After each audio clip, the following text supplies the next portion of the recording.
Welcome, one and all, to the Success Curious podcast. It's your man, Andy, here, and I am live in person from the agency HQ with the man himself, CEO, Matt Lahood.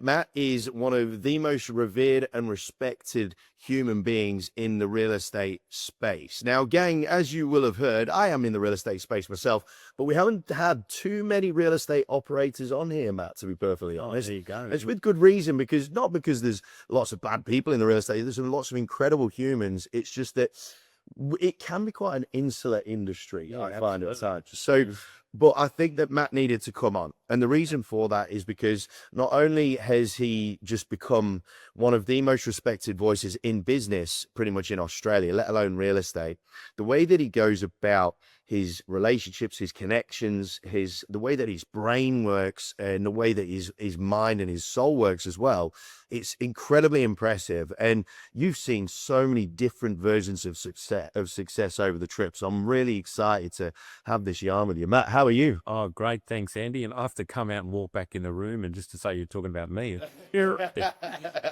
But firstly, congratulations too on what you're doing as well with the book. And obviously I followed your career as we connected years back. So, mate, well done on that too, because that's no mean feat, let me tell you. No, it did nearly kill me, but less about that and more about you, Yeah. my friend. Because, like I said, I'm really fascinated to dig into, because you do a lot of commentary in the real estate space. Yep.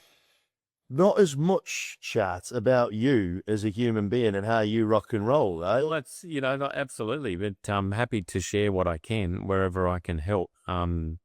We talk about success, as you were saying, you're sort of asking me, what does that look like? There's so many different versions for people, and everyone's got a different set of glasses they're looking through as to what it looks like. I think for me, I measure my success personally on, have I got the same friends that I had years ago? Right. I think that's a big one, because sometimes you can get ahead of yourself in any industry, not just real estate that we're in, but you're surrounded by people, you have wings, you forget how, the people that helped you to get to where you are. Like, I just had coffee with my first boss since I was 17. I'm 53. Wow. So I had coffee with my first boss last week. So I think, respect there. Like, he thinks he's in his 80s now, but he's can't, he's effectively saying to me, "You haven't forgotten me," sort of thing. And that makes me feel good. I've got three of my best friends from kindergarten that I still keep in touch with. One of them's Claudio Encino, I think you know as well. You know, I went to kindergarten with. wow, there you go. And there's just one person and two of my other friends. I think everyone I've grown up with, all my cousins, everyone. Doesn't matter what I've done in terms of out in the workspace. Are my kids happy? Do they still talk to me? Am I still married after 30 years? Yes. Do I have a great relationship with my cousins that I grew up with, my friends, and my work colleagues? And then the benefit post that is, that's the first part. What's your health like? I've been able to navigate through this industry with not many bad habits, apart from eating after dinner and the wrong time. But I've been able to navigate, which is hard to do. You get it because you're out and about all the time. There's plenty of temptations. It's parties, there's conferences, All sorts. Me, I'm first one in, first one out. Mm-hmm. I'm there to open the doors, and I'm there to first before everyone. I don't drink, haven't drank since I was 19 years old. Now that's un-Australian, right? Well, But pretty un-Australian. But I find for me, these are the things that success. I've been able to maintain that amongst all the socializing that you do in this business. When I was an agent, owners cracking champagne, and I'd always be the one saying, "Look, I've got to go to the next open." Avoiding the conversation of not drinking. So I wouldn't have the champagne with them, but I'd do other things. I'd take them out for dinner. And all those sort of things to celebrate in another way. But that success to me looks like that. Then the byproduct of that, if you can build an environment where you can come into every day and people want to see you and they want to meet you, and they're not ducking in corridors to say, "Oh, Matt Lahood's in the building," or "Andy Reid's now," and people want to source you out, so you still got value. And people are happy when you turn up, and they want you to be part of something. And that doesn't mean you build a business. Not everybody ends up always liking the leaders, right? And I don't mind about being liked. I just want to know that when I turn up, I add value. I don't want to be the most important person there. I don't care about titles. I couldn't care less about. Yeah. Do I add value every time I turn up, Andy? For me, is success. Yeah. And then the last byproduct of it, which is the first thing people try to measure it on, is what's the financial outcome. I've been able to navigate since school real estate. It's all I've done. 17 years old, straight to my first boss. Never left the industry. Never had a break at all through it. But the financial benefits are huge. I've been able to put 2 kids through school, give them a great life. My wife has been able to not have to work and be able to choose what she wants to do at her own leisure, and also look after the kids as well. And being able to build a business from scratch, along with my loyal shareholders and followers. And so, yeah. How many zeros in your bank account? Is that success? Nobody will ever know those numbers amongst all of us, outside, inside. We don't know whatever. So no, it's not a success measure for me, because I'm not somebody that's ever going to be spruiking that side.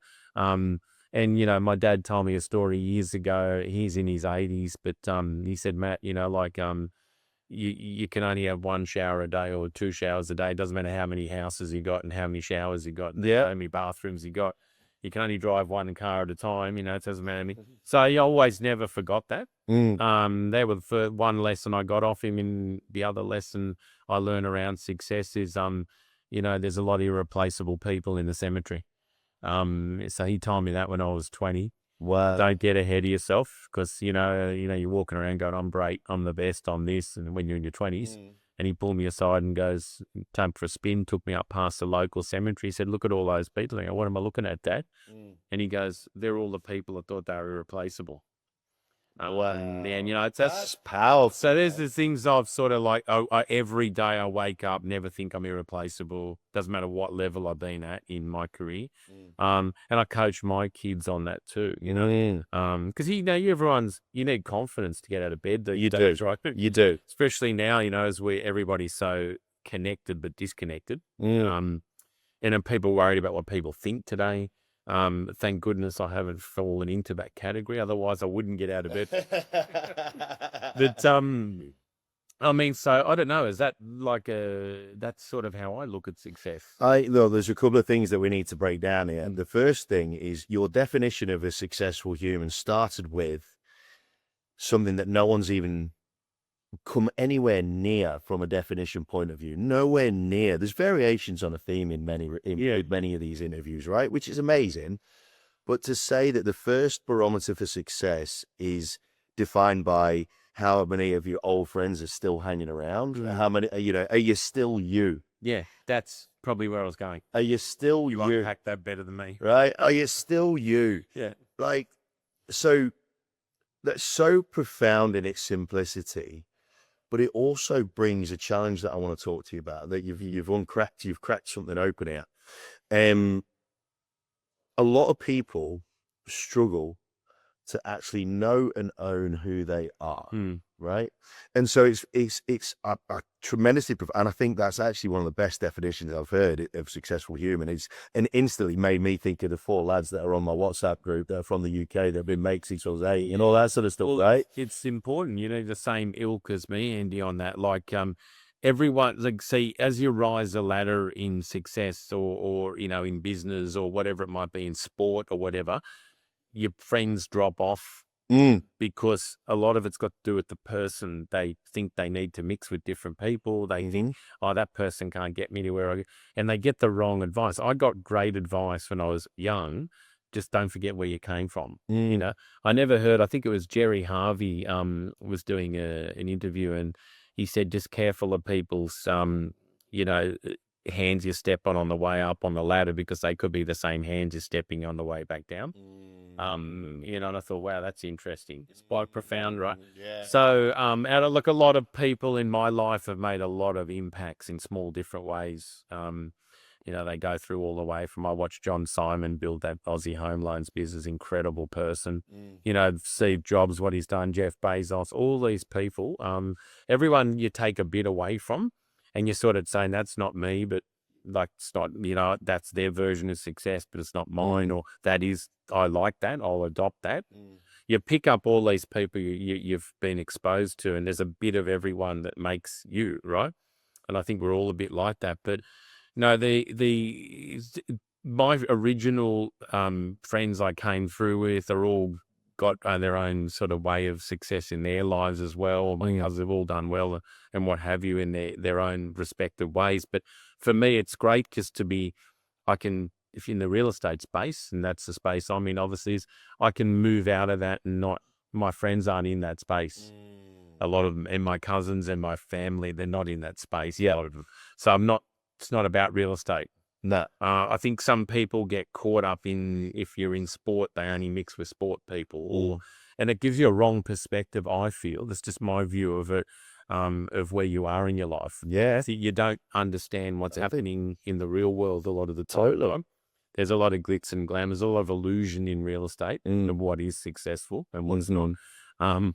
And in any business or any field. And if you're not mixing and keeping your roots firmly planted, I feel that, everyone defines success in their own way. For me, that's sort of it. And to throw in there too, health too, because health's a big one. Physical, mental health. There's the old one, you don't want to be the richest person in the cemetery either. Yeah. So that's got to come along around with it. I think since COVID, Andy, and I know you've been a big proponent of this, there's been a lot more people focusing on that. In terms of, I think if you look even on realestate.com and Domain and these sorts of things, one of the big search engines now is work from home. Is there an area to work from home? Is there an area to have an outdoor breakout area? These are all sort of, lifestyle decisions people weren't 10 years ago on a search on realestate.com would never on there. Never. Outdoor breakout areas, work from home, relaxation parts of home, they were not search engines. That's now become probably one of the top 2 or 3 things people look for. Is there a quiet area I can chill? Is there a music room? Is there a relaxation room? That sort of thing. And people doing a lot more of these lifestyle type things now, which is great. And that's got to be part of your success, I think, too, as well. I'm gonna come back to that because there's a question I want to ask you about that. But have you ever had a time where you've questioned who you are, like throughout your trip, because you are so incredibly grounded, which is one of the things that I've always found tremendously appealing about you, like how I, from a respect point of view, you've always come across as so unbelievably grounded. But because of the trip that you've had to date, surely there would have been like a sliding door or a crossroads moment where you really sort of question your who you were got brought into question, surely. Yeah, look, it's a great question. Is there a moment in time I can think of? I've always just I think I've been lucky because I've worked and mixed with a similar amount of people. I've got the same sort of colleagues that I've worked with for a long time, and they kept me sort of. We've all sort of stayed the same, but we've all measured each other's like that's all stayed the same because no one's better than each other. Yep. But we're very powerful together. So, I've mixed with some of the most amazing people in my business, but they're just like me, like I'm like them. We're not scorecarding each other and, it's not about how much did you make or what did I, it's, are they okay? Are you happy? Do you need anything? They ask me, do I need anything? And these are team members that I work with. So my team asking me, are you okay all the time? Right. And they asking me, can we do anything for you? I've had that same sort of surrounding. So it's hard to explain, Andy. So we've kept each other, all of us together. I've worked with the same people for 25 years, like of agents wise, really partners. Yeah, and we've kept each other because we all know each other's partners. The kids sort of know each other. They all grew up. We didn't have kids when we all met. Kids are all working now. But, it's more a case of that And I think that for me, look, you can get the accolades and it's great. And, I've worked with John McGrath, who's a superstar. And I was, thrown into the block and Shark Tank and all these things via just on the back of what he was doing. So I've been exposed to some incredible stuff. The thought leading of what he was doing and stuff. But it's you just got to remember, I've always just remembered why people sort of want to associate with me because I didn't change. I haven't changed. And I'm conscious of that. Yeah. So was there a sliding door moment? I think a lot of people just saying to me, like, it's great what you've just said, you haven't changed. You're like, you're still the same Matt Lahood, I know. And that's what we like about you. So I'm conscious of that.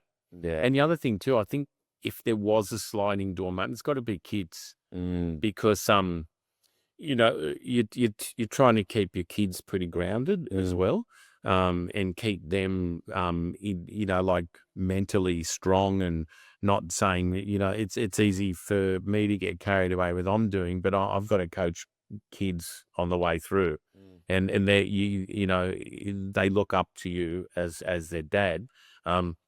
So leadership, and, real estate and deals and GCI and managing, we've got 800 people plus now in the agency, and that's all great. But mate, when you go home, it's still got to be dad.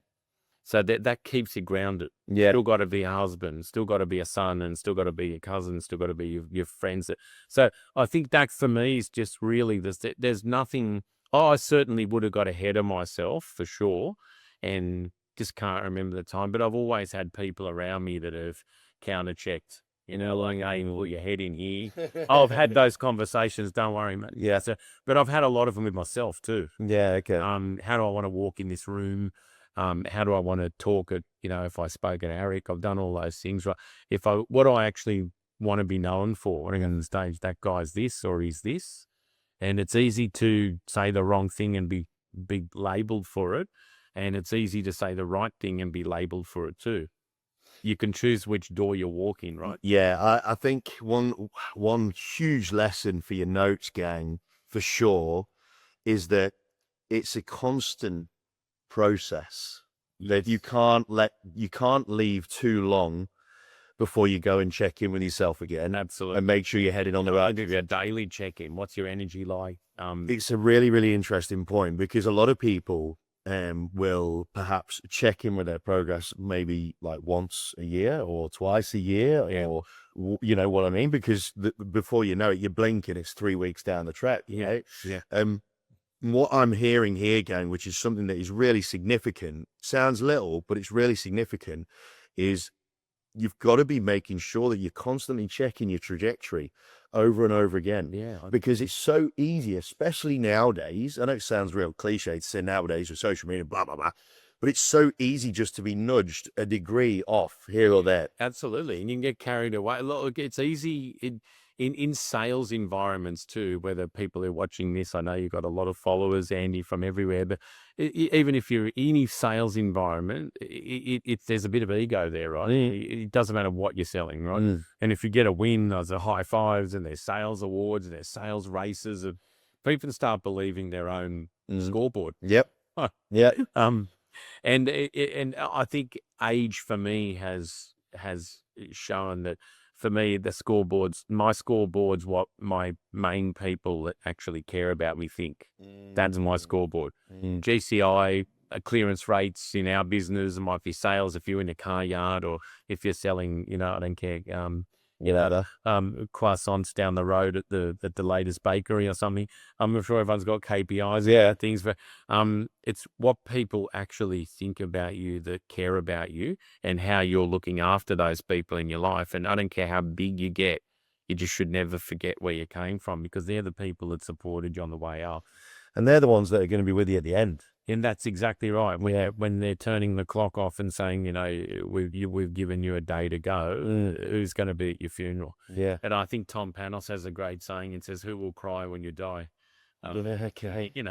That's a good one. It's a good one, isn't it? That's a really good one. So who will cry when you die? I mean, in the other ones, there's plenty of these things. I've got them coming through my brain at the moment to share with your viewers. But what's going to be on your headstone? Yeah. You're carving those moments out right now. What's going to be on your headstone? Will you be forgotten? Will people even come to your funeral? Well, and all that sort of stuff. But don't want to get too down on a Friday here, eh? Yeah. So they're all defining moments. Yeah. Well, now I want to pivot a little bit because sure. you mentioned a couple of times about the importance of confidence. Yes. Right. And there is a very fine line. It's sort of, and it segues from what we talked about there just now. There's a fine line between confidence and arrogance. Oh yeah. Right. Yeah. And likewise, I spend a little bit of time on this in my book, but there's also a fine line between confidence and humility as well. Yeah. And you can go too far one way or the other and end up in trouble both ways. Yeah. One of the strong vernaculars going around business entrepreneurship is the being humble, is staying humble, and all this sort of stuff.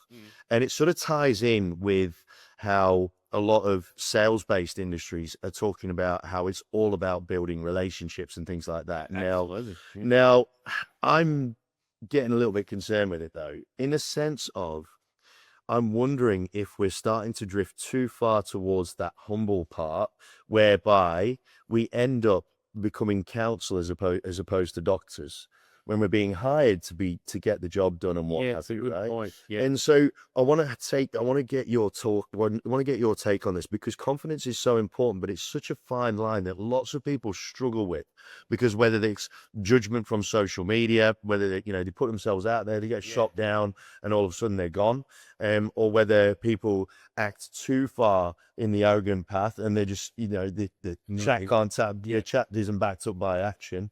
Talk to me about your take on confidence and how that's defined, and how you can define that in yourself. Well, I think confidence is how you carry yourself, but arrogance is how you make people feel. That's the way I'd look at it. Love that. So confidence, like if you're in any, like if you're going to run a 100-meter race, not something I can do, as you can tell from. If you get, I'm not 100-meter Bad of injuries, my leg will fall off anyway. I'm not giving, mate, just a caveat. I'm not giving the advice on running a 100-meter race, but I'm saying if you're going to go from 0 to 100, win that race, you can't go, I wonder if I can do it or whatever. People are going to go, if I got the right runner here on my team, or you shouldn't be running for Australia or whatever it may be. We want someone that goes, I'm going to blow this away. Now that's confidence. Arrogance is walking around making other people feel that they're no good and that I'm the best and all that. That's probably the arrogance difference. People use that one about quietly confident. Another way, you don't have to share, or you never share your plans anyway. But so I would say in bringing it down to how I would look at it. So if somebody's coming to me for advice, I'd be giving them confidence around my advice, but I'd be also nurturing them, saying, listen, here's what I would do. And if you're asking me whether you're selling your house or you're selling real estate or you got a problem with a client or whatever it may be, here's what I would do, and I'll back my advice to give you that. Arrogance is making people feel that they don't know what they're talking about. They don't know. They shouldn't be having that conversation. I'll have the conversation for you. So it's about how you make it. So there's the fine line, I feel. It's a really good definition, mate. Yeah. It's actually a wonderfully simple and straightforward definition, and it makes it a heck of a lot easier for people to then be able to process. Say for example, content, right? So take content for example, and you think, right, before I put this content out, am I confident in what I'm saying? Yes or no? How's this going to make people feel? Right? It's a great filter. Yes, exactly. It's a really make people feel. It's a really good filter. So again, for your notes, if you are worried about putting yourself out there and what have you, and really we all have a little bit of imposter syndrome from time to time when we don't. We're like, how the hell did we get here, sort of thing. But if you run through that filter of how's it going to make people feel, it's going to help you to negate any concern around arrogance, right? Absolutely. And sometimes we might get it wrong, right? Because ultimately, everyone's perspective, like we said earlier, everyone has different perspectives and whatnot, and that person's perspective just might not mesh with what your perspective is. You might have all the best intentions. Yeah, that's exactly right. But it's people, they're like people. Those are not saying too around that where people don't really care about what you say, but they'll remember how you made them feel. May Angelique. Yeah, there you go. So You got to make people. It's a, as you said, there is that fine line too. There's the old saying when I was growing up, people used to say you need to be cruel to be kind. That's sort of where we're going, but we've probably repackaged that these days as using the confidence versus arrogance thing. Like we used to feel our parents, the way they brought us up was, they're being arrogant around telling us what they know, and you need to shut up because I've been, you're only a kid and I've been an adult. That could be construed as arrogant, but that was the old way. So it was the old way, and that was the way of you learn, and you didn't know any different. But I think that's now with all the way on social media of you're going to have it. It's not about what I know and you don't know it. That's all finished, right? But it's about here's my advice, and it's a free world effectively, and there's plenty of places to get advice from, and here's what I would do, and here's how I'm going to do it. So you've got to back yourself if you're going to go out there. Like you said, if you're going to put content out there, this is what I feel everyone will respond to from my experience. But arrogance is telling people what they need to look at. You got to look at this because I know the better than you, and I've watched more than you, and I say, so that there's the fine line, I think. I agree. Now let's go the other side of the scale, right? Because I do feel that there's just as much, if we were to talk about it in a business parlance, there's just as much money getting lost on the other side as well. Absolutely. Or you could even go, there's just as much respect being lost. Yeah. There's just as much connection being lost because people are feeling like they need to people please almost. Yeah. There's a lot of people please. Soften the news is a good way of putting it. Yeah. So talk to me about the fine line between confidence and that side, because having the confidence, and I think if we pick up what you put down before, confidence is being able to back what you say and back what you do and what have you. Yeah. Is it also then confident to be able to let go of the outcome to a degree? Is that where the line is? Absolutely. Yeah. You should never be married to any outcome. You lose business or whatever it may be, and that I've seen that destroy people's week because they lost a listing or they lost a sale in the car yard or whatever business, if it's sales, or if they're in stockbroking or they crashed a deal or whatever it may be, or whatever industry, something's happened. Even the doctors, they do their best. If they lose a patient, they can't let that affect their next operation. Yeah. And then these things happen. So you can't be married to any outcome, Andy. Even in your auctioneers, like as phase in what you're doing every Saturday, you're running 6 or 8 auctions, like you said, tomorrow. If you crash the first one, it's not you can't be married to that outcome. You can't take that to your next auction. Exactly. Otherwise, your clients will be going, "What? Where the hell's this guy come from? Where did he come?" Just using that as an example, but I think also too, if you're not giving people your 100%, you're trying to mask information, or one of my favorite sayings, if you're not confronting something, you're validating it, right? And you could argue that's a big problem in society, right? Absolutely. People not confronting something. Well, if you're not confronting it, you're validating it. There's a lot of this youth crime. I hear every night going around, a lot in Vic, a lot in Queensland. They're not confronting it. So that means they're happy for people to be released without bail and all this sort of stuff. Well, if they're confronting it, well, they're not validating it. So that's a great example of being like, and I don't like the word soft or hard or anything. That's not about that.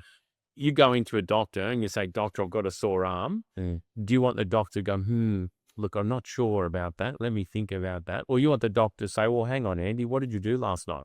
"Oh, actually, I slept on the wrong side of the bed," or I lifted some boxes yesterday morning. Like, all right, okay, well, let me tell you how we're going to fix that. Yeah. So that should be everybody's life. If you're a professional at what you do and somebody asks you, "How do I fix it?"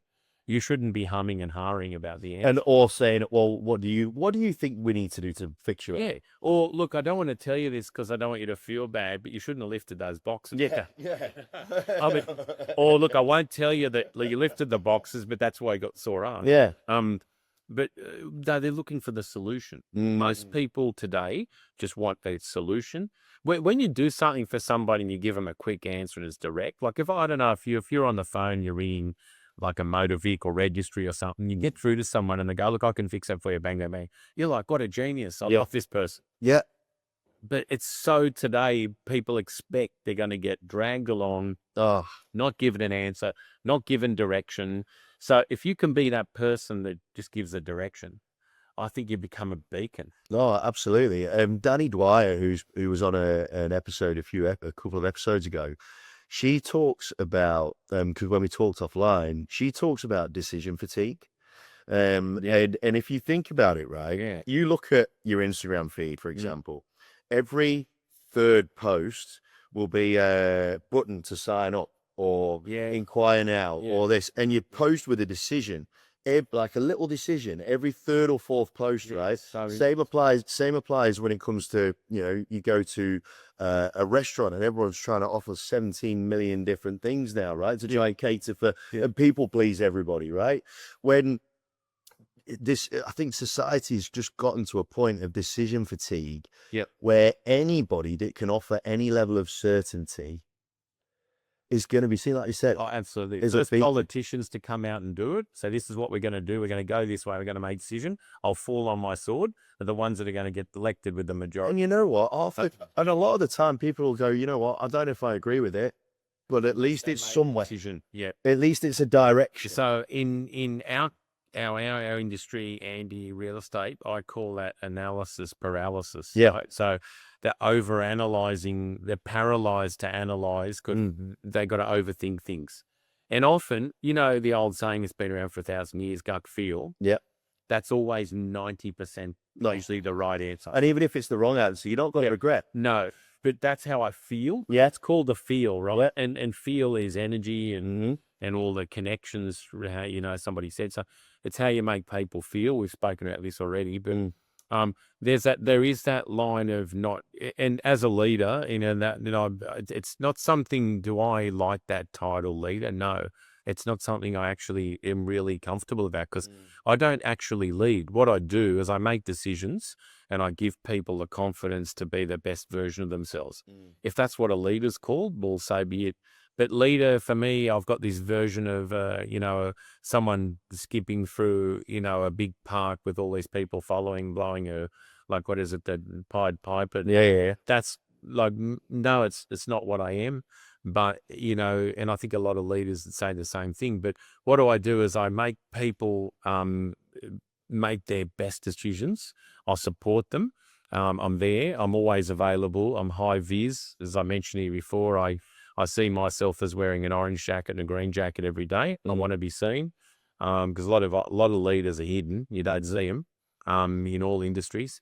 They're in some control room pushing buttons. Not the way to run a business in my view. Not now. Should never be. I don't think you can run a business where you're not immersed with your people. Make a decision. I think it. Oh, mate, it is. But I think because consumers at scale have got this decision fatigue. But then when you couple it with someone that just wants to do what the consumer wants to do, then the consumer's not going to want to do it with them. They've lost control of.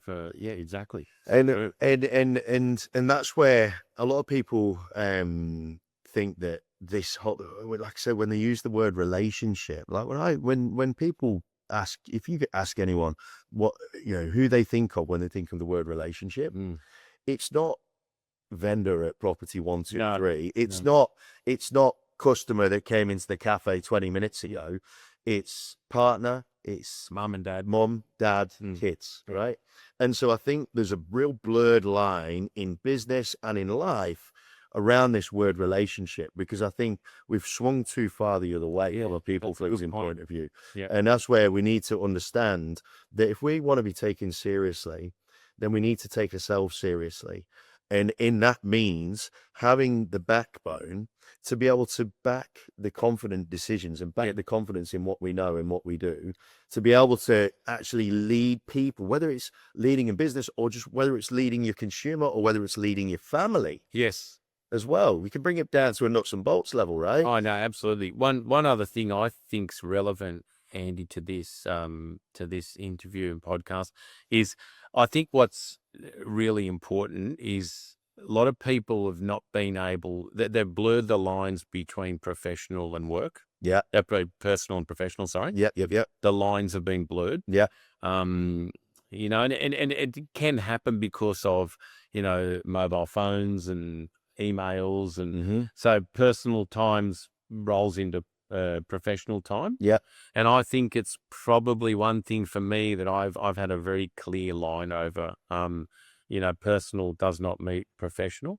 And, you know, to the point where, as I said to you before, if there's any functions or parties, me as in a leadership role, I'm first one in, first one out. I don't want to be closing the doors at 2 a.m. or 10 p.m. or midnight. Where there, and I think a lot of people in all industries have blurred those lines, and I think you know, that's from a success we speak about is not great. I think sometimes it's better to be you know, not so visible at those sorts of times, but visible when people actually need you. Absolutely, and I think that's actually a very, very good point. People are so worried about being visible, full stop, as opposed to visible when they're needed. Yeah, correct. And that's a very, very, very interesting little thing to have a think about, right? No, it's like the teacher will, you know, the teacher will appear when the student's ready, sort of thing. Yeah, absolutely. As long as they're there when you're ready to need, you're there and you appear.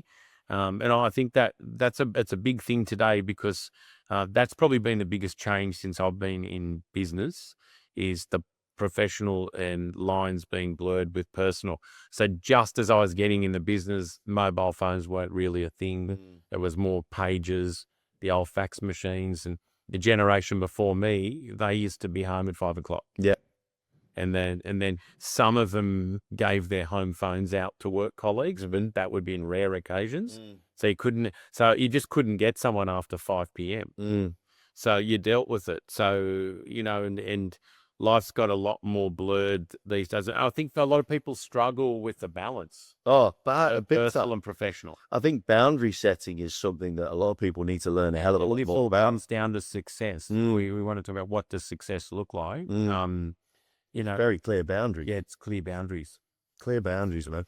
Hey, look, Matt, I know how busy an individual you are, and we had a real good yarn beforehand, so I'm conscious that I'm going to have to let you go. Thanks, Andy. One last question, though, that I always ask all of our guests is as we move forward and our own definitions of success evolve, all right, and the landscape changes, there's always things that we know we need to get better at, right, as individuals.